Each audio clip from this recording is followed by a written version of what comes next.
Good morning boys. मैं हेमंत शर्मा आज फिर से क्लास 10वीं का विज्ञान विषय लेकर आया।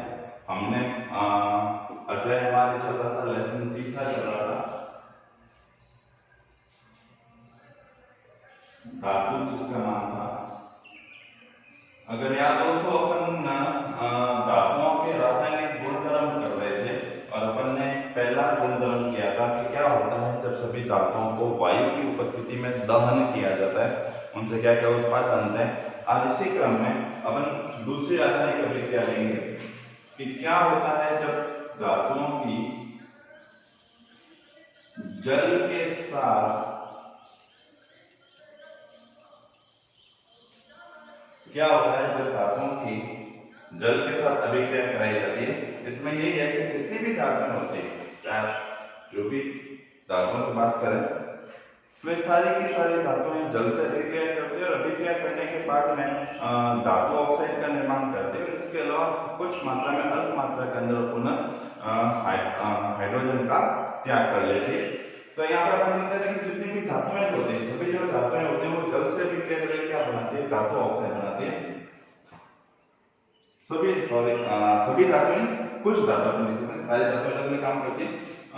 धातुएं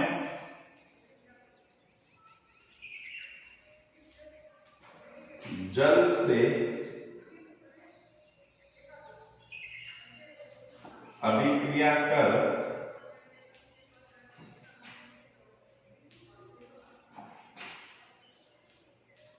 धातु ऑक्साइड का निर्माण करती है।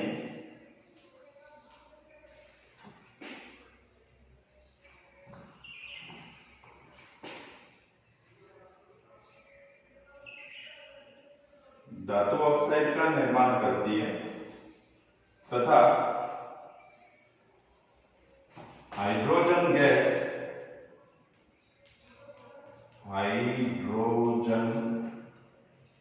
गैस को मुक्त करती है।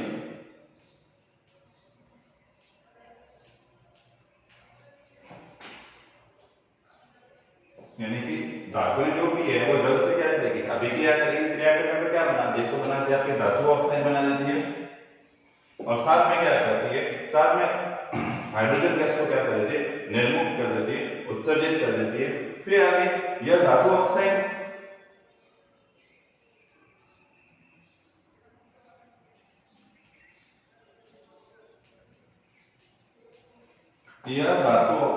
पुनः जल से क्रिया कर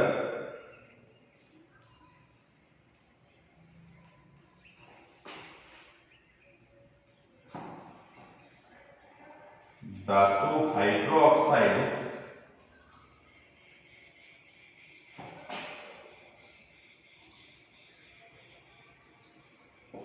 ये धातु ऑक्साइड क्या करती है, पुनः जल से भी क्या बनाती है, धातु हाइड्रोक्साइड बनाती है।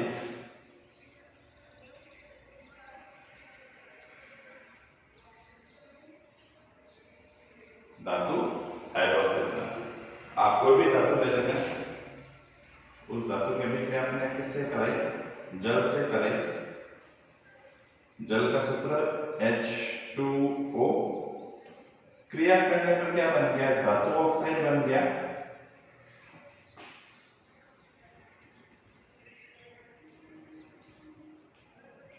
तथा अल्प मात्रा में क्या निकली, आपके हाइड्रोजन गैस जो होती है वो उसमें से विमुक्त होगी, मुक्त होगी।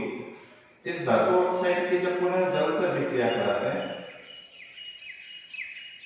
ये धातु ऑक्साइड है, इसका अपन ने वापस क्या करी, जल से अभिक्रिया करे, तब उत्पाद के रूप में आपको बनता है धातु हाइड्रो ऑक्साइड। वापिस जो क्रिया करे, धातु की तरह जल से अभिक्रिया करे तो धातु ऑक्साइड बनते हैं और साथ में मुक्त क्या करते हैं, हाइड्रोजन गैस को मुक्त कर देते हैं। फिर वापिस इस धातु ऑक्साइड की पुनः जब जल से अभिक्रिया कराते हैं तब उत्पाद के रूप में हमेशा धातु हाइड्रोक्साइड का निर्माण होता है। इसमें एक चीज आप इंपॉर्टेंट रूप में ध्यान रखना, मैं यहाँ पे इंपॉर्टेंट ध्यान देता हूँ, कई ऐसी धातुएं जो जल के साथ में अभिक्रिया नहीं करती। उदाहरण से सोना, जिसको अपन बोलते हैं Au, चांदी Ag, तांबा कॉपर Cu, और प्लम्बस यानी सीसा, इसको आप सीसा बोल सकते हो, सीसा धातु आती है जिसको आप बैटरी में किया जाता है।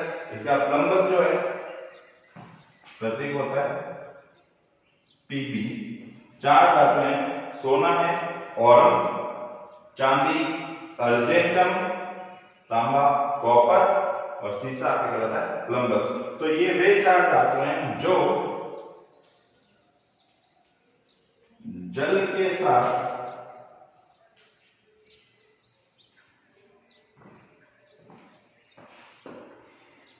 अभिक्रिया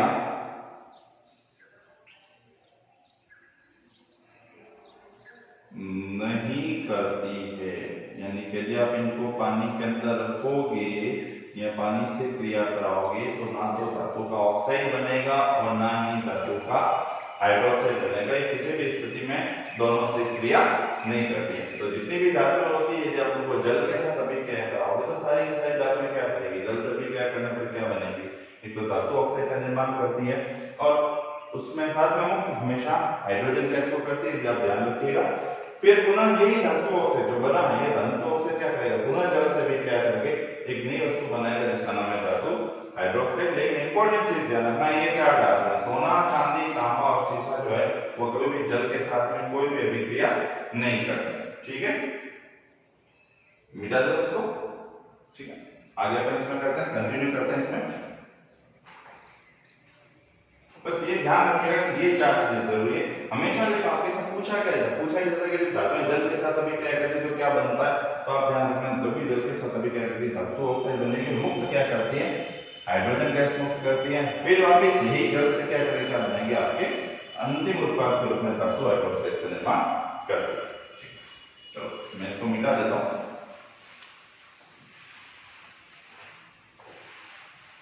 अब अपन ने कहा कि चार धातुएं कैसे तो जल से अभिक्रिया नहीं करती, लेकिन बाकी धातुएं जो है बहुत सारी धातुएं पड़ी थी, जैसे कि आपके सोडियम है, पोटेशियम है, मैग्नीशियम है, मैग्नीज है, ये अलग अलग तरीके से क्रिया करती है। तो चलो अपन इसी में आगे इसमें लेते हैं, नेक्स्ट इसमें देखते हैं सोडियम और पोटेशियम। मैं ये लिख देता हूं, सोडियम व पोटेशियम हमेशा ठंडे जल से, ठंडे जल से, अपन ने पिछली बार पढ़ा था कि भाई ये सोडियम और पोटेशियम, सोडियम जो धातु होती है वो इतनी ज्यादा ज्वलनशील होती है कि इसको खुले हवा में रखा जाता है, हवा से क्रिया करके आपके विस्फोट कर देती है, आग लगा देती है। इसलिए अपन जानते हैं कि इसको अपन किसके अंदर रखते हैं, एल्यूमिनियम के पेपर में, फॉइल पेपर में बांधकर हमेशा केरोसिन के अंदर डुबो के रखा जाता है ताकि ये किसी प्रकार का विस्फोट नहीं करे। बट यहाँ पर यह है कि सोडियम और पोटेशियम वगैरह ठंडे जल से क्रिया करते हैं तो उसके अंदर करती क्या है, क्रिया करके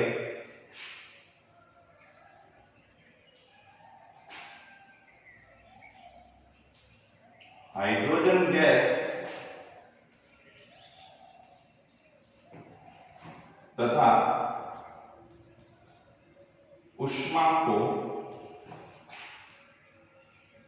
मुक्त करती है।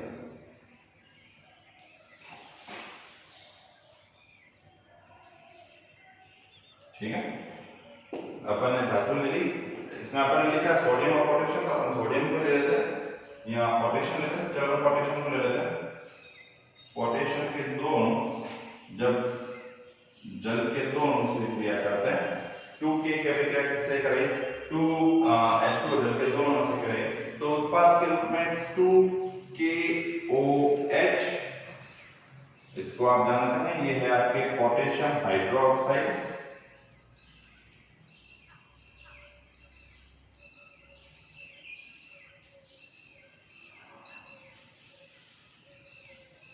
प्लस हाइड्रोजन गैस मुक्त हो गई, प्लस इसके अंदर ऊष्मीय ऊर्जा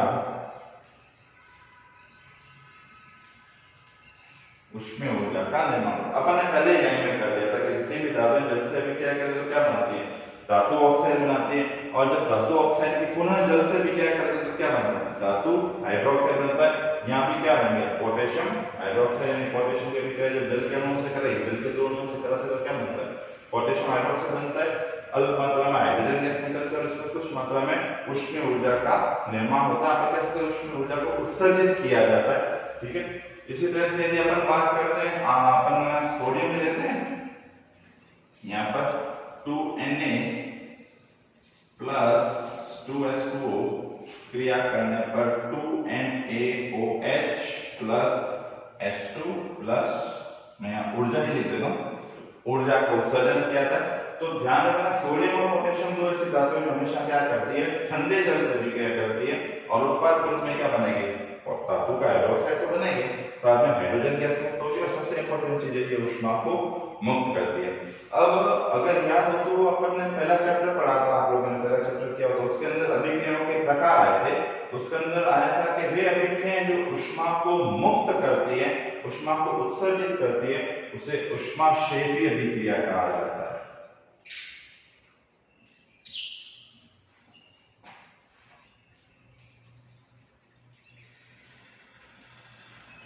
यहाँ इस समीकरण के अंदर भी क्या हो रहा है, इस समीकरण के अंदर भी क्या हो रहा है, इसके अंदर ऊष्मा को क्या किया जा रहा है, उत्सर्जित किया जा रहा है। इसलिए भी एक तरह से क्या है, ये भी एक तरह से ऊष्माक्षेपी अभिक्रिया का क्या है, प्रकार है। यानी इसके अंदर क्या हो गया, ऊष्मा को अभिक्रिया के अंतिम उत्पाद के रूप में क्या किया जा रहा है, उत्सर्जित किया जा रहा है। तो ये एक तरह से ऊष्माक्षेपी अभिक्रिया का क्या करके प्रकार हो गया। आगे अपन करते हैं, कैल्शियम जो है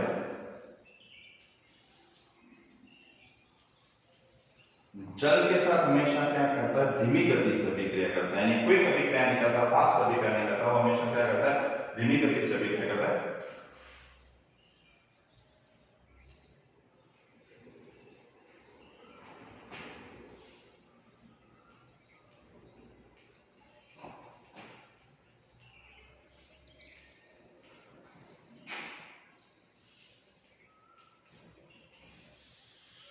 कैल्शियम हमेशा जल के साथ धीमी गति से अभिक्रिया करेगा तथा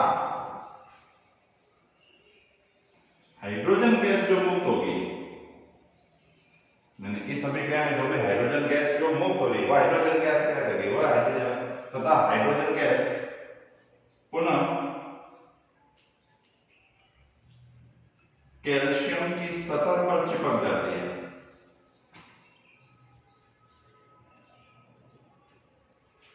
कैल्शियम की सतह पर अपन लिख सकते हैं बुलबुलों के रूप में, बुलबुलों के रूप में चिपक जाती है।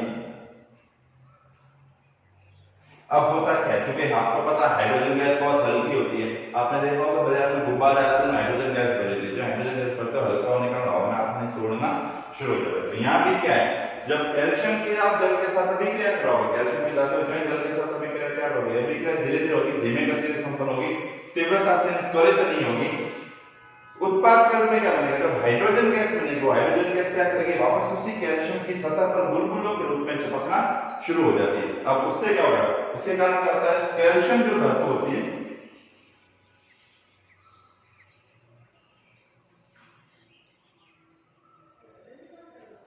कैल्शियम जो धातु है वो कैल्शियम धातु क्या करती है, हल्की हो जाती है और हल्की होने के कारण वहां पर वो चिपकना पानी के अंदर तैरना शुरू हो जाती है, जिसके कारण कैल्शियम धातु जल में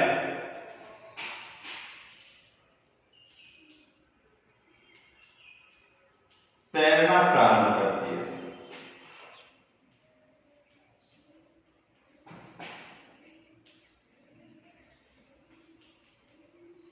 ये चीज ध्यान रखिएगा कि कैल्शियम जो होता है हमेशा जल के साथ धीमी गति से अभिक्रिया करता है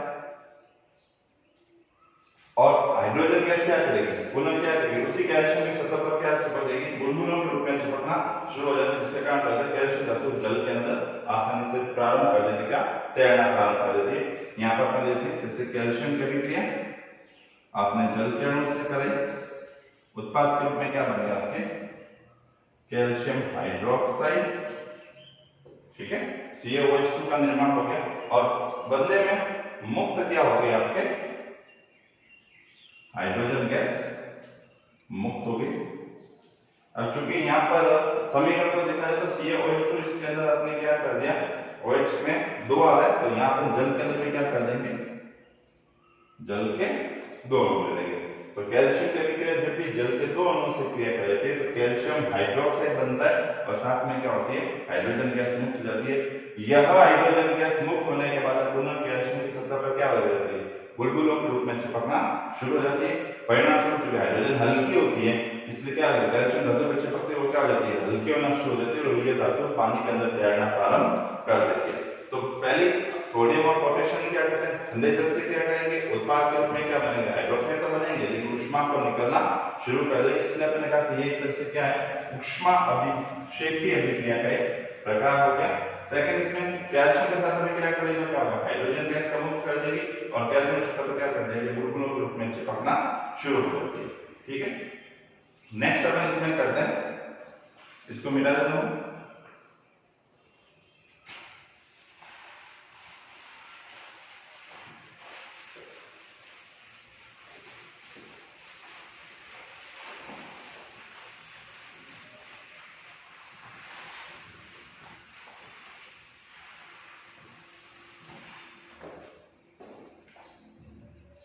कुछ धातुएं ऐसी होती है, अपन ने पढ़ा कि कई धातुएं जो जल से अभिक्रिया नहीं करती, कोई ठंडे जल से अभिक्रिया करती है, कोई अपन ने जैसा भी कैल्शियम का पढ़ा वो हल्की हो जाती है। तो कुछ ऐसी अभिक्रिया है जैसे अपन बात करते हैं मैग्नीशियम के धातु है और इसमें अपन जाते हैं मैग्नीशियम जो धातु है,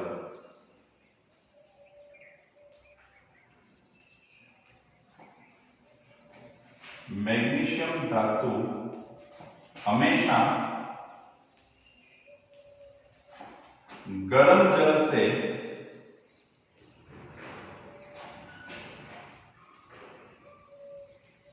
अभिक्रिया करती है, यानी कि मैग्नीशियम कभी भी ठंडे जल से क्रिया नहीं करेगा, मैग्नीशियम हमेशा क्या करेगा, आपके गर्म जल से अभिक्रिया करेगी और उत्पाद के रूप में क्या बनाएगा, वापिस वही अभिक्रिया करके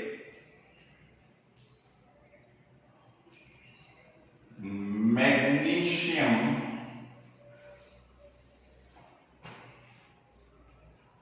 हाइड्रो ऑक्साइड तथा हाइड्रोजन गैस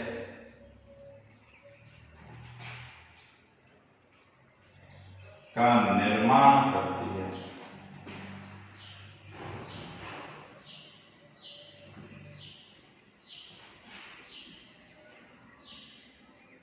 ठीक है, अब यहाँ पे भी क्या है, यहाँ पे वही स्थिति है, इस अभिक्रिया में भी क्या होती है, हाइड्रोजन गैस बुलबुलों के रूप में निकलती है और जो मैग्नीशियम की सतह पर चिपकना शुरू हो जाती है और परिणाम स्वरूप क्या होता है, मैग्नीशियम वापिस पुनः कैल्शियम की तरह हल्की हो जाती है और पानी पर तैरना प्रारंभ करती है। तो इसमें भी देते हैं, इसमें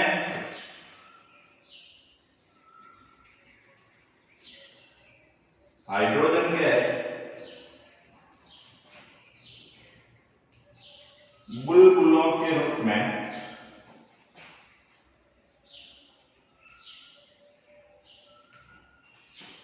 इसमें हाइड्रोजन गैस बुलबुलों के रूप में मैग्नीशियम, मैं आप सीधा इसका प्रतीक लिख देता हूं, मैग्नीशियम की सतह पर चिपकती है।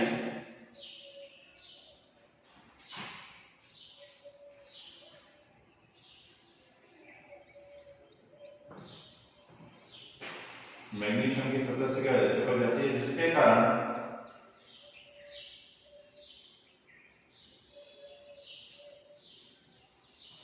यह पानी में तैरना प्रारंभ करती है,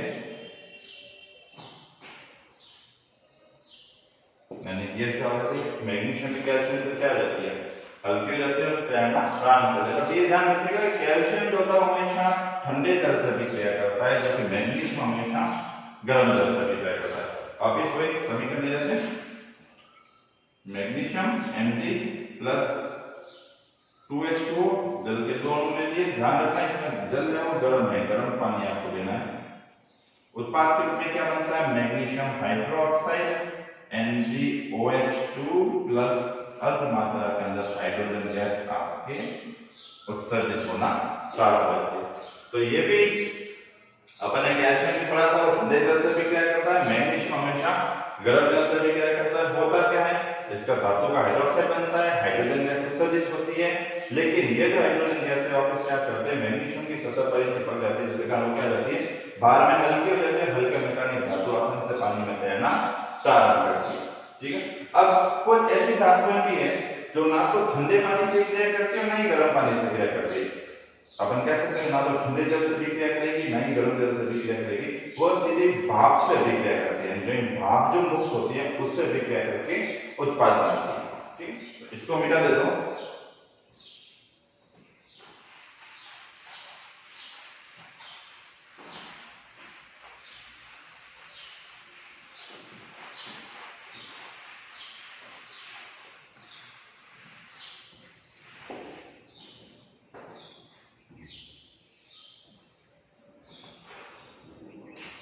नेक्स्ट है कुछ धातुएं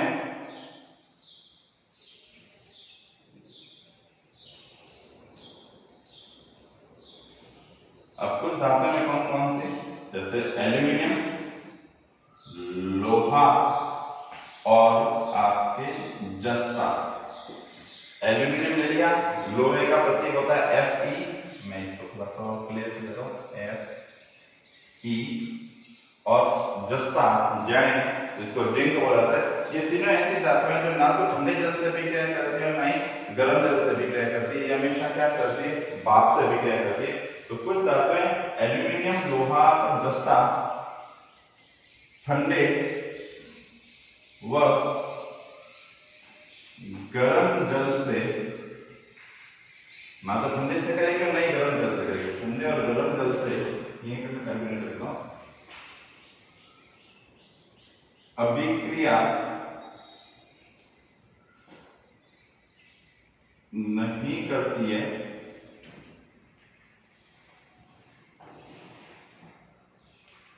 यह सदैव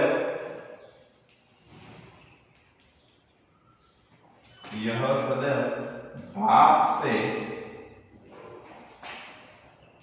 अभिक्रिया कर, यह सदैव भाप से अभिक्रिया करती है, यह सदैव भाप से अभिक्रिया कर धातु का हाइड्रोक्साइड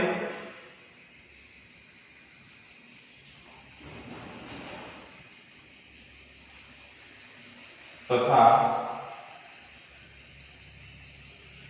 हाइड्रोजन गैस का निर्माण करती है।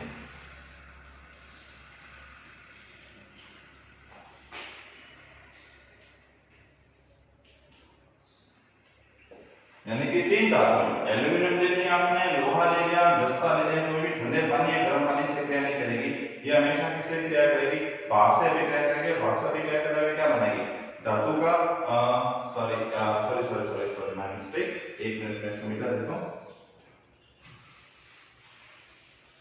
यहाँ धातु का हाइड्रोक्साइड नहीं होगा, धातु का ऑक्साइड होगा। जल्दबाजी में थोड़ी सी गड़बड़ दिख गया। धातु का ऑक्साइड बनने का तथा साथ में क्या करेगी, आपके हाइड्रोजन गैस को मुक्त करना शुरू करेगी। जैसे कि मैं अभी समीकरण लेता हूं, एल्यूमिनियम की 2L अपन लिखा है, एल्यूमिनियम जब क्रिया जब H2O से कराते हैं, जल के 3 अणु ले लिए, 2Al + 3H2O, अभिक्रिया करने पर Al2O3 प्लस हाइड्रोजन गैस का निर्माण होता है। अभिक्रिया किसकी उपस्थिति में होगी, हमेशा भाप की उपस्थिति में। एल्यूमिनियम के 2 अणु ले लिए आपने, जो जल के 3 अणुओं से क्रिया करते हैं, क्या बनता है, Al2O3 बन गया, और उत्पाद के रूप में आपने क्या बना दिया, हाइड्रोजन गैस बना दी। इसी तरह से लोहे को ले लेता हूं, 3Fe प्लस जल के आपने ले लिए 4 अणु, 4H2O, भाप की उपस्थिति में क्रिया कराई, F E3O4 plus hydrogen gas. यानी कि एल्यूमिनियम ले लो, लोहे को ले लो, फेरस ले लिया, जस्ता यानी जिंक आपने लिया, ये हमेशा किससे विक्रिया करेंगे? भाप से विक्रिया करेंगे। तो अगर ध्यान हो तो अपन ने ये पढ़ाई जो धातु होती है वो जल से विक्रिया करके क्या बनाती है? आपके धातु का हाइड्रोक्साइड तो बनाएगी और साथ में आपकी क्या बनती है? हाइड्रोजन गैस निकलती है। यहाँ पर ये कह सकते हैं पहले धातु का ऑक्साइड बनाती है और हाइड्रोजन गैस मुक्त करती है, फिर ये धातु का ऑक्साइड पुनः क्या करता है? जल से विक्रिया करता है, जल से विक्रिया करने के बाद आपकी धातु का हाइड्रोक्साइड बनता है। फिर अपन ने पढ़ा कुछ ऐसी धातुएं हैं जल से क्रिया ही नहीं करती है। अपन ने जैसे तांबा लिया, कॉपर, सीसा, सोना और चांदी ऐसे धातुएं जो जल के साथ बिल्कुल विक्रिया किसी प्रकार की कोई क्रिया को नहीं दर्शाती है। फिर अपन ने लिया वे धातुएं जैसे सोडियम और पोटेशियम हमेशा किससे विक्रिया करती है? ठंडे जल से विक्रिया करेगी, उत्पाद के रूप में क्या बनता है? धातु का हाइड्रोक्साइड बनता है। फिर अपन ने लिया कैल्शियम की, ये भी हमेशा क्या करता है? जल से विक्रिया करता है लेकिन धीमी गति से करता है, स्लो मोशन में विक्रिया करता है और उत्पाद के रूप में क्या बनाता है? कैल्शियम का हाइड्रोक्साइड बनाता है। लेकिन इसमें जो हाइड्रोजन गैस जो मुक्त होती है वो धातु की सतह पर चिपक जाती है, इससे कहीं आसानी से पानी के अंदर हल्की होकर तैरना प्रारंभ करती है। फिर अपन ने कहा मैग्नीशियम धातु, ये हमेशा गर्म जल से विक्रिया करती है, उत्पाद के रूप में वही मैग्नीशियम हाइड्रोक्साइड बनाएगी और वह भी क्या होगी? हल्की होने का पानी की सतह पर तैरना शुरू हो जाती है। लेकिन लोहा, एल्यूमिनियम और जस्ता ऐसे हैं जो ना तो ठंडे पानी से क्रिया करते हैं ना ही गर्म जल से विक्रिया करते हैं, हमेशा किससे विक्रिया करेंगे? भाप से विक्रिया करेंगे। ये भाप से ही क्रिया करते हैं, क्रिया करने के बाद में हमेशा जो उत्पाद जो बनेगा वो आपके धातु ऑक्साइड बनेगा, धातु का ऑक्साइड बनता है और साथ में आपके क्या निकलती है? हाइड्रोजन गैस का निर्माण करती है। ये आपके समीकरण है। एल्यूमिनियम के 2 अणु जल के 3 अणुओं से क्रिया करते हैं तो Al2O3 एल्यूमिनियम बनता है और हाइड्रोजन गैस मुक्त होती है। यहाँ पर भी लोहे के 3 अणु 3Fe + 4H2 भाप की उपस्थिति में क्रिया करते हैं तो Fe3O4 बनता है और साथ में हाइड्रोजन गैस मुक्त होती है। तो यह आपका दूसरा इंपॉर्टेंट रासायनिक गुण था धातुओं का कि सभी धातुएं जल के साथ अभिक्रिया जब करते हैं तो उत्पाद क्या बनाती है? सामान्य चीज ध्यान रखना, धातु ऑक्साइड और हाइड्रोजन गैस को मुक्त करती है। अगले वीडियो के अंदर अपन तीसरा अगला जो वीडियो आपने बनाया उसके अंदर अपन धातु का तीसरा गुण लेंगे कि धातु हमेशा अम्ल के साथ अभिक्रिया करती है तो क्या होता है। ठीक, आज के लिए इतना ही, इसको